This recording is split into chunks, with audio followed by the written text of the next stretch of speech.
Hello বন্ধুরা, চলো আজকে নিয়ে এসেছি একটা চিকেন চপের রেসিপি।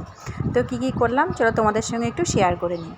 প্রথমে একটা মিডিয়াম সাইজের পেঁয়াজ ভালো করে কুচি কুচি করে কেটে নিয়েছি। তার মধ্যে একটা সিদ্ধ আলু ভালো করে চটকে ম্যাশ করে দিয়েছি। এবার পেঁয়াজের সাথে আলুটা ভালো করে চটকে মেখে নিলাম।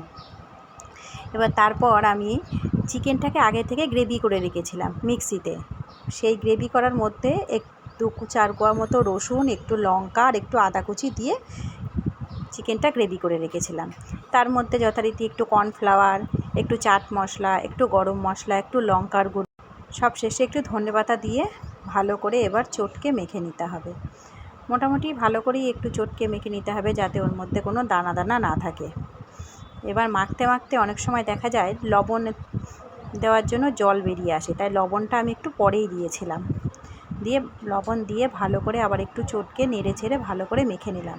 ব্যাস যথারীতি এবার রেডি হয়ে গেছে। তারপর এবার একটু গোল গোল করে সাইজে চপের আকারে সাইজ দিলেই হয়ে যাবে।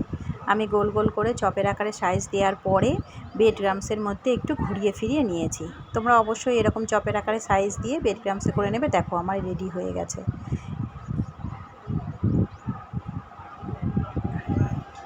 তারপর সর্ষের তেল বা সাদা তেল তোমাদের যেটার মধ্যে ইচ্ছা দিয়ে ভাজা করে এই যে রেডি করে নেবে। একবার অবশ্যই ট্রাই করো, আশা করছি খারাপ হবে না।